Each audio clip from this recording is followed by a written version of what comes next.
हाय दोस्तों, good evening. कैसे हैं आप सब? आशा करता हूं कि आपकी प्रिपरेशन अच्छी चल रही होगी। जैसा कि हम जानते हैं कि हमारे मेंस का पेपर बहुत ही जल्द आने वाला है और उसी तैयारी को आगे बढ़ाने के लिए हमारी पूरी एईसी की टीम आपके साथ previous year question practice session लेके आई है, जिसमें हम बेसिकली क्या कर रहे हैं कि इम्पॉर्टेंट सब्जेक्ट के क्वेश्चंस के पीवाईक्यूज को यहाँ पे डिस्कस कर रहे हैं। इस सीरीज का फायदा ये होगा कि आपको आइडिया लगेगा कि एमसीक्यूज के अलावा भी हम कैसे इस चीज को एक्सेस कर सकते हैं, कैसे हम डिस्क्रिप्टिव आंसर दे सकते हैं। तो इस सीरीज का पहला वीडियो हमने पिछली क्लास में देखा था, वहां से हमने कुछ क्वेश्चन सॉल्व किए थे। इसके बाद आज उसी सीरीज में हम आगे बढ़ते हुए बेसिक के ही कुछ और पार्ट देखेंगे, जिसमें हम डिस्कस करेंगे सर्किट लॉ पे क्वेश्चंस देखेंगे। उसी सीरीज में हमारा पहला क्वेश्चन क्या दे रखा है, इसमें देखिए ध्यान से। हमको क्या दे रखा है हमको determine the current I in the network shown in figure.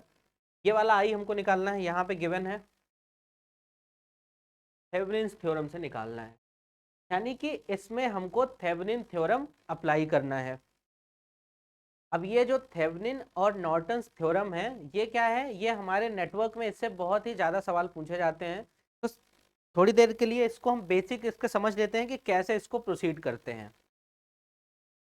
तो ये देखिए कि मान लीजिए कि हमारे पास कोई भी सर्किट है, अगर इसके अक्रॉस मान लीजिए पूछा है, तो मान लीजिए कि इसके दो टर्मिनल हैं, ए और बी।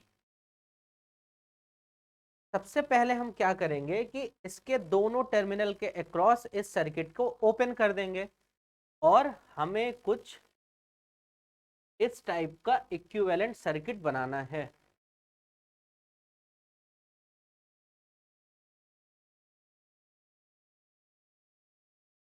ये टर्मिनल ए हो गया, ये टर्मिनल बी हो गया। के अक्रॉस एक वोल्टेज आएगा जिसको हम नाम देंगे थेवेनिन वोल्टेज वीटीएच, और यहाँ पे एक थेवेनिन इक्विवेलेंट रेजिस्टर आएगा जिसके अक्रॉस होगा आरटीएच।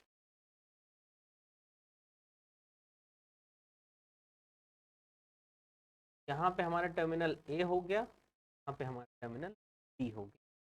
तो हम VTH निकालने के लिए क्या करेंगे? सबसे पहले हम इस 3 ओम के रजिस्टर को रिमूव करेंगे और देखेंगे कि इसके अक्रॉस कितना वोल्टेज आ रहा है। इसके बाद हम RTH कैसे निकालेंगे? ओपन करके सारे इंडिपेंडेंट सोर्सेस को शॉर्ट करके हम ये देखेंगे कि कितना नेट रेजिस्टेंस आ रहा है। तो चलिए, सबसे पहला स्टेप इसमें हमारा क्या होगा? स्टेप 1 हम इसमें क्या करेंगे, ध्यान से देखते हैं। स्टेप वन हमारा क्या होगा? हम क्या करेंगे सबसे पहले?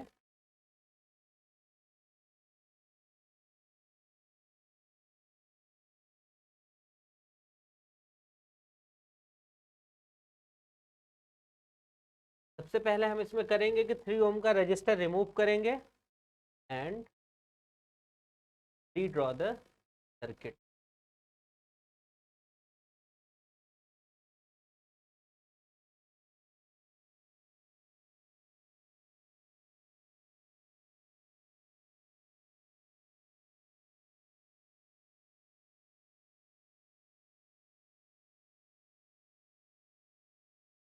सबसे पहले हम क्या करेंगे कि 3 ओम के रजिस्टर को रिमूव करेंगे और सर्किट को रीड्रॉ करेंगे।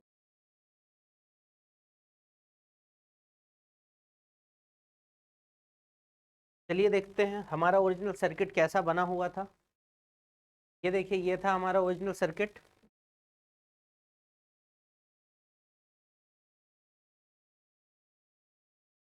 को एक 10 वोल्ट का सोर्स दे रखा है, के बाद दो रजिस्टर हैं, दो दो ओम के।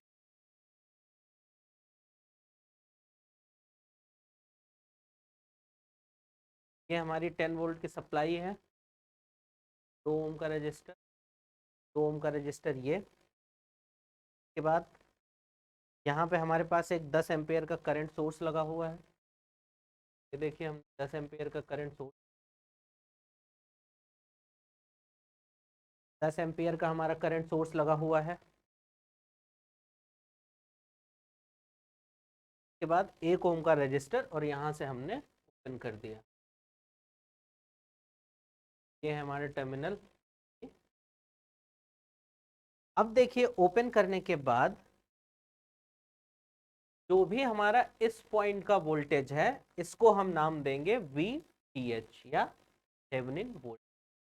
अब देखिए यहां से क्या होगा, यहाँ पे तो कोई करंट आएगा नहीं, यानी 0 एम्पेयर का करंट यहां से फ्लो होगा।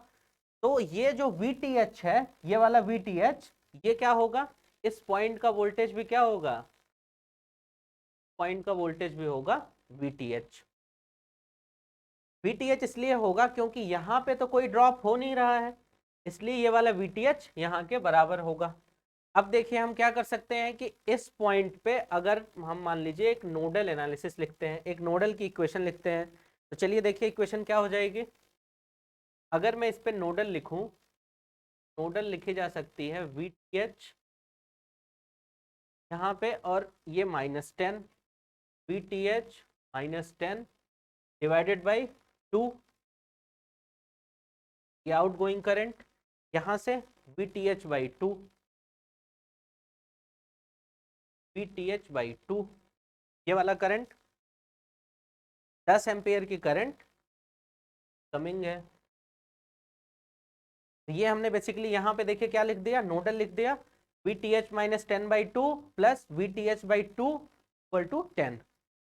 अब देखिए 2 तो यहाँ हमारा एलसीएम हो जाएगा, तो इसको सॉल्व करेंगे तो कितना आ जाएगा, VTH -10 plus VTH equal to ये हो जाएगा 20। यहाँ से अगर देखें 2 VTH इक्वल टू 30, यहाँ से हमारा VTH कितना आ गया, VTH आ जाएगा 15 वोल्ट। VTH आ चुका है हमारा 15 वोल्ट, यानी कि थेवेनिन वोल्टेज जो भी हम ये वाला सर्किट बनाना चाह रहे हैं इसमें से हमको VTH पता चल चुका है, कितना आ चुका है, 15 वोल्ट। अब स्टेप 2 में बढ़ते हैं। स्टेप 2 क्या होगा हमारा,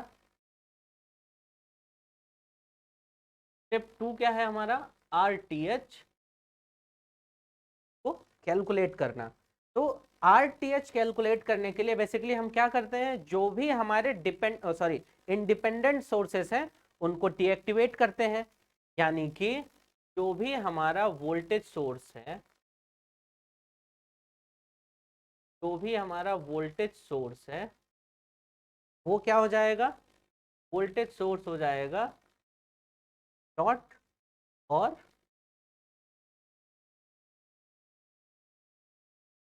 करंट सोर्स क्या होगा,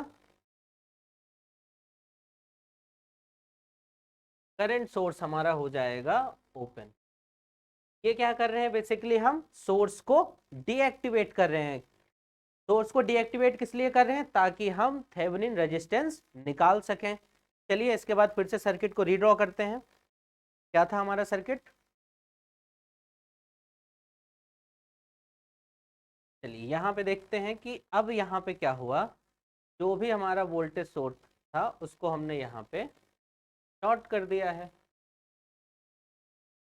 और यहाँ पे था एक करंट सोर्स को हमने कर दिया है ओपन। ये देखिए, और अब देखिए, अब इस सर्किट को हमको कहाँ से देखना है, ये हमारा 2 ओम है, ये भी 2 ओम है, ये 1 ओम है। हमको देखना कहाँ से है RTH को, हमको इस पॉइंट से RTH को देखना है। तो अगर देखें तो ये 2 और 2 मुझे किस में दिख रहे हैं, 2 और 2 पैरेलल में दिख रहे हैं। ध्यान से देखिए, ये 2 और ये 2 किस में है, पैरेलल में। तो अगर मान लीजिए कोई यहाँ से RTH लिखना चाहे, RTH इक्वल टू क्या हो जाएगा, ये 2 और 2 पैरेलल में, और साथ में ये 1 ओम का रजिस्टर आ जाएगा सीरीज में। तो यानी कि यहाँ से हमारा RTH कितना आ गया है, 2 और 2 पैरेलल में, यानी कि 1 ओम, और 1 + 1 ये हो जाएगा 2 ओम, यानी कि RTH आ चुका है हमारा 2 ओम।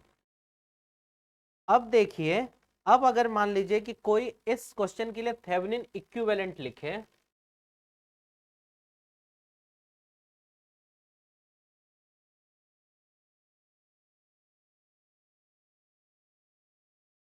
अगर मान लीजिए कोई इसके लिए थेवेनिन इक्विवेलेंट लिखना चाहे, क्या लिख सकता है वो?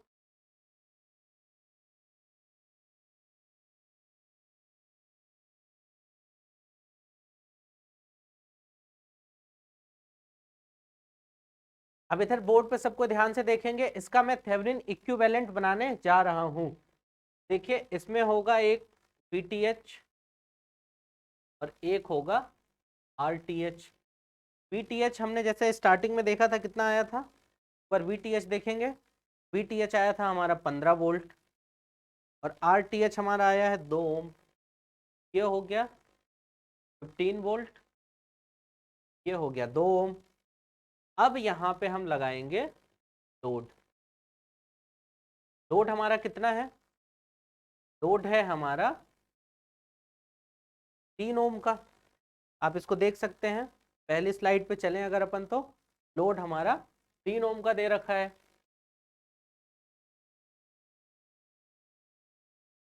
तो यहां से अगर मान लीजिए कोई एक करंट निकालना चाहे, जो हमसे आई इस सवाल में पूछा गया था, तो ध्यान से देखेंगे यही तो वो करंट है आई जो हमसे सवाल में पूछा गया है। यानी कि अब आई को अगर हम ओम्स लॉ से लिखें तो आई इक्वल टू क्या हो जाएगा? 15 डिवाइडेड बाई 3 प्लस 2, यानी कि आई इक्वल टू कितना आ जाएगा? 5 एम्पियर। लास्ट में इसका आंसर भी हम कैसे दे सकते हैं? Hence current I equal to कितना आ गया? सॉरी ये 5 नहीं, यहाँ पे आ जाएगा अपना, यहाँ पे कैलकुलेशन मिस्टेक हो गया है। ये 3 और 2 5 और 15 भागे 5, ये आ जाएगा 3 एम्पियर। यहाँ पे ये हो जाएगा 3 एम्पियर, यानी कि हमारा आई आ चुका है 3 एम्पियर। ठीक है, इस तरह से हम सवाल को करेंगे। एक बार अपन क्विकली इसको रिव्यू कर लें कि हमने क्या क्या प्रोसेस फॉलो किया है इसमें। देखिए तो इसमें क्या होगा, सबसे पहले हमको एक सर्किट बना के देगा। यह है हमारा गिवन सर्किट, इसको ध्यान से देखिए। ये हमको सर्किट दे रखा है, इसको हमको पहले इस फॉर्म में ले जाना है, यानी कि इस वाले फॉर्म में, VTH और RTH के फॉर्म में। और यहाँ पे अपना क्या हो जाएगा? लोड कनेक्ट हो जाएगा। इसके बाद हम क्या करेंगे? इसके बाद हम सबसे पहले VTH निकालेंगे। तो ये देखिए VTH के लिए हमने ये स्टेप फॉलो किया, हमने थेवेनिन थ्योरम का इस्तेमाल किया और यहाँ पे हमने नोडल लगा के VTH निकाला। VTH निकालने के बाद हमारा अगला स्टेप था RTH निकालना। तो RTH के लिए हमने क्या किया? वोल्टेज सोर्स को शॉर्ट किया और करंट सोर्स को ओपन करके हमने RTH की कैलकुलेशन की। इसके बाद यहाँ पे इक्विवेलेंट सर्किट बना के और हमने क्या किया? करंट की value I equal to 3 ampere निकाल दी। अगर आप इस तरीके से प्रोसेस को फॉलो करेंगे तो एग्जामिनर आपको, अगर सपोज मान लीजिए कि इस टाइप के सवाल 15 मार्क्स के आते हैं, तो आपको 15 मार्क्स इसमें आसानी से मिल जाएंगे, क्योंकि ये न्यूमेरिकल है, इसमें नंबर कटने के चांसेस न के बराबर होते हैं। चलिए इसके बाद हम अगले सवाल की ओर बढ़ते हैं, देखते हैं हमारा अगला सवाल क्या दे रखा है हमको। अगला सवाल हमको दे रखा है कि find the current through 30 ohm resistance. हमको 30 ओम के रेजिस्टेंस से करंट निकालना है, यानी कि ये इस आई को पूछना चाह रहा है बाय यूजिंग सुपरपोजिशन थ्योरम। ठीक है, अब यहाँ पे समझते हैं कि सुपरपोजिशन थ्योरम हमारी क्या होती है। सुपरपोजिशन थ्योरम यानी कि अगर मान लीजिए कि हमारे पास सर्किट में 2 सोर्सेस हैं, जैसे यहाँ पे एक सोर्स 10 वोल्ट का, यहाँ पे एक सोर्स 20 वोल्ट का। चलिए इसको मैंने नाम दे दिया, ये S1 है, ये S2 है। तो जब S1 एक्टिव होगा तब यहाँ पे क्या सिस्टम में रिस्पॉन्स होगा, और जब S2 एक्टिव होगा तब सिस्टम में हमारा रिस्पॉन्स क्या होगा। उन दोनों को ऐड करेंगे तो हमारा क्या होगा? आंसर निकल के आएगा हमको। तो चलिए सबसे पहले इसको कैसे सॉल्व करेंगे। गिवन सर्किट तो हमको दे ही रखा है, इसमें हमारा केसेस बना के सॉल्व कर सकते हैं। केस 1 क्या होगा? अगर मान लीजिए कोई केस 1 दिखना चाहे तो केस 1 क्या लिख सकता है? केस 1 लिखेगा when S1 is on and S2 is of. यानी कि अब हमारे सर्किट में केवल ये 10 वोल्ट का सोर्स एक्टिव है, ये है। देन करंट थ्रू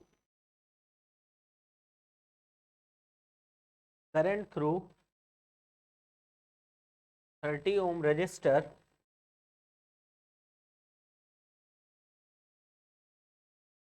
देन तब क्या हो जाएगा, करंट थ्रू 30 ओम रजिस्टर हम ये मान के चल सकते हैं कि I1 होगा। अब हमारा टास्क है ये I1 हमको निकालना है। ठीक है, ये बात आपको समझ आ रही है कि हमने क्या किया कि एक 10 वोल्ट का सोर्स लिया और ये माना कि ये 20 वोल्ट वाला अभी डीएक्टिवेटेड है, तब हम मान रहे हैं कि हमारे सर्किट में I1 करंट फ्लो हो रहा होगा। चलिए अब अगर इसका मान लीजिए डायग्राम ड्रॉ करें।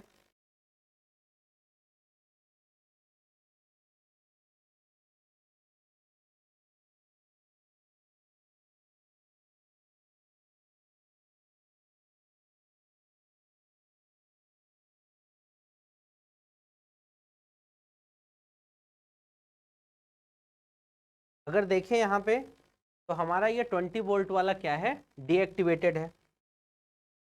यहाँ से क्या हो जाएगा, ये शॉर्ट सर्किट हो जाएगा। यानी कि अब अपने पास क्या क्या बचा, 10, 20 और ये 30 ओम के रजिस्टर। ये बचा 10, ये है हमारे पास 20 और ये वाला है 30, ये 30 ओम, ये है हमारे पास 20 ओम का। अब हमने इससे माना कि यहां से जो अब करंट फ्लो हो रहा है, ध्यान रखिए ये I1 करंट तब का करंट है जबकि हमारे पास केवल ये 10 वोल्ट का सोर्स एक्टिव है। ये I1 नेट करंट नहीं है, ये I1 तब का करंट है जबकि हमारे पास 10 वोल्ट का सोर्स एक्टिव है। तो चलिए I1 को निकालने के लिए क्या कर सकते हैं, I1 को निकालने के हमारे पास कई सारे तरीके हैं।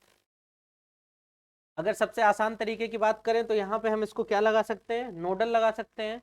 यहाँ पे मानते हैं कि एक वोल्टेज V होगा हमारा। चलिए यहाँ पे अगर मान लीजिए कोई नोडल लिखना चाहे, आप इसको ऐसे भी निकाल सकते हैं कि 30 और 20 का इक्विवेलेंट निकालें, साथ में 10 के साथ सीरीज कॉम्बिनेशन, वहां से करंट निकाल के यहाँ पे आप एक करंट डिवीजन लगा दें, या आप और क्या कर सकते हैं, नोडल लगा सकते हैं। चलिए अगर मान लीजिए यहाँ पे मैं नोडल की इक्वेशन लिखूं, नोडल की इक्वेशन क्या लिख सकते हैं, V माइनस 10 ऑन 10 प्लस ये हो जाएगा V माइनस, सॉरी माइनस नहीं आएगा, यहाँ पे ये क्या आ जाएगा, 3 अपॉन 30 और प्लस ये अपॉन 20 इक्वल टू 0। यहाँ पे हमने कुछ भी नहीं किया है, क्या लगा दिया है, नोडल लगा दिया है। चलिए अगर मान लीजिए इसका एलसीएम देखें तो एलसीएम क्या हो जाएगा, इसका एलसीएम 60 हो जाएगा, 60। यहाँ से ये 10 छक्का 60, ये हो गया 6V माइनस 60। यहाँ से देखिए ये 30, ये 30 है और ये 60 है, तो 2 जा 2V और ये प्लस 3V इक्वल टू 0। अब देखिए ये कितना हो गया, ये 6V 2V यानी 6 2 8 8 3 11V। 11V की वैल्यू यहाँ से कितनी आ जाएगी, ये हो जाएगा 60। यहाँ से हमारा V कितना निकल के आ रहा है, 60/11।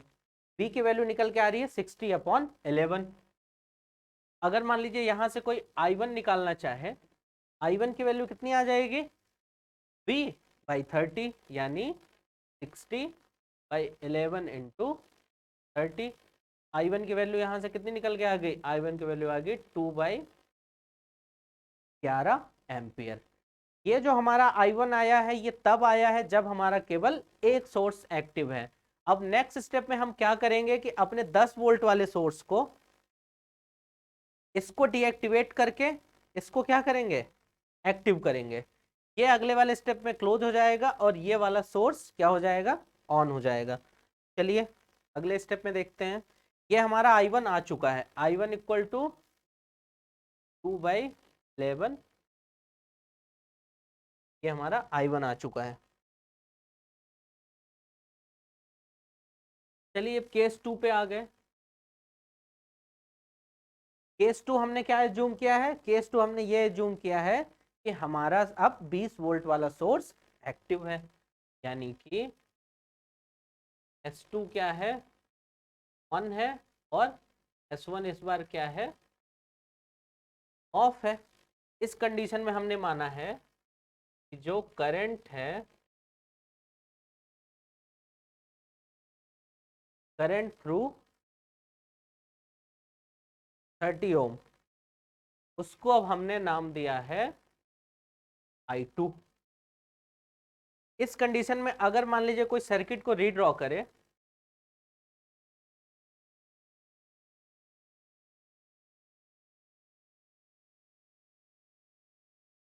अगर मान लीजिए कोई इस कंडीशन में सर्किट को रीड्रॉ करे, ये 20 वोल्ट, ये 30, यहां से देखें तो हमको क्या दे रखा है, ये 10, ये 20, 10। यहां ध्यान से देखिए, अब हमने अपने इस S2 को क्या किया है, एक्टिव कर दिया है, और यहाँ पे इसके साथ 20 ओम का रजिस्टर जुड़ा हुआ है।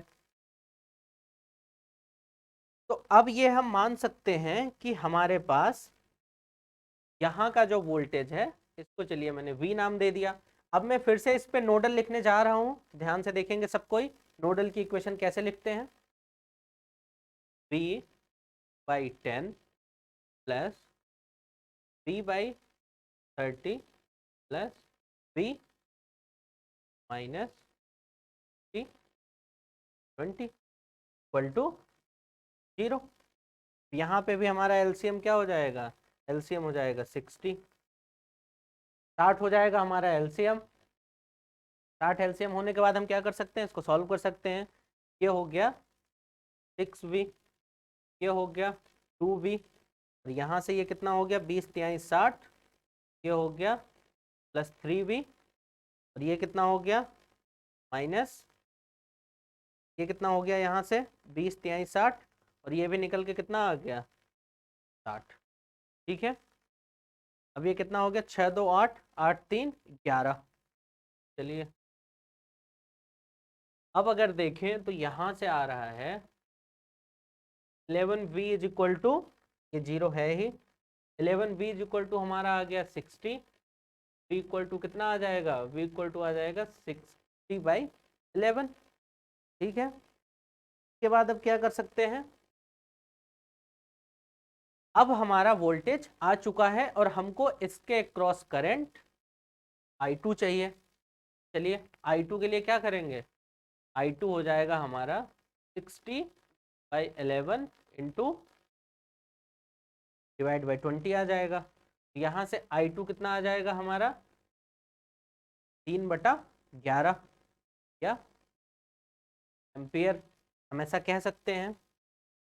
एक बार कैलकुलेशन चेक कर लेंगे, 6 और ये 2 और यहाँ से ये 3। ठीक है, I1 हमारा कितना आया था, I1 के केस में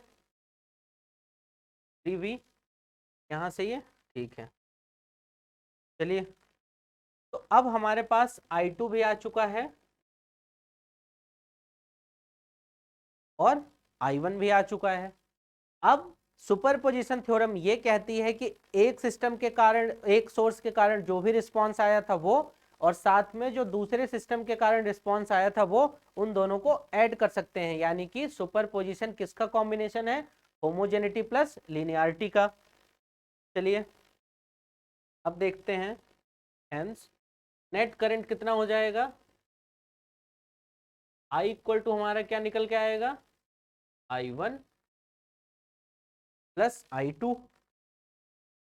अब I1 कितना आया था हमारा, I1 आया है 2/11, I2 कितना है 3/11, यहाँ से ये कितना आ जाएगा, क्या आ जाएगा 5/11 एम्पियर या इसको नियर अबाउट देखें तो हम ऐसा अप्रोक्सीमेट कर सकते हैं कितने के 0.5 एम्पियर। ठीक है, तो यानी कि नेट करंट हमारा I इक्वल टू कितना आ गया है 2.5 एम्पियर के। अगर इसको अप्रोक्सीमेट कर दें तो ये है हमारा आंसर। देखिए आपके एसएससी जेईई मेंस में क्या है कि ये सर्किट लॉ पे बहुत सारे सवाल आए हुए हैं। इसके अगले सेशन में मैं सर्किट लॉ पे ही कुछ और सवाल लेके आऊंगा, जिसमें आपसे बात करूंगा मैक्सिमम पावर की। एक दो सवाल हम देखेंगे नॉर्टन्स थ्योरम पे भी। आपके लिए मैंने क्या किया है कि एक असाइनमेंट क्वेश्चन बनाया हुआ है जिसका आंसर यहाँ पे गिवन है। ये आपको घर से सॉल्व करके लाना है। और अगर मान लीजिए कि आपको किसी टॉपिक पे पर्टिकुलर वीडियो चाहिए कि सर आप हमको ये बता दीजिए कि इस टॉपिक पे हमको क्वेश्चन में दिक्कत होती है, वो इलेक्ट्रिकल इंजीनियरिंग का कैसा भी टॉपिक हो सकता है, तो हम क्या करेंगे कि आपके लिए अलग से क्वेश्चंस बना सकते हैं, उसमें बना देंगे तो आपको उससे हेल्प हो जाएगी। और अभी तक इसमें आप ये देखिए कि इसमें आंसर हमको दे रखा है 2 एम्पियर। तो आपको क्या करना है कि इसको वेरीफाई करना है कि आपका जो भी हमारा गिवन आंसर है वो आ रहा है कि नहीं। और आपको कोशिश यही करनी है कि आप डिटेल में इसका आंसर लिखें जैसा आपको उस मेंस के एग्जाम के दिन लिखना है। और अगर आपको हमारा ये सेशन हेल्पफुल लगता है तो आप इसको शेयर कर सकते हैं, हमारे चैनल को लाइक करिए, बेल आइकॉन को दबाइए, इससे आपको नोटिफिकेशन मिलते रहेंगे। चलिए, सेशन में बने रहने के लिए धन्यवाद आपका।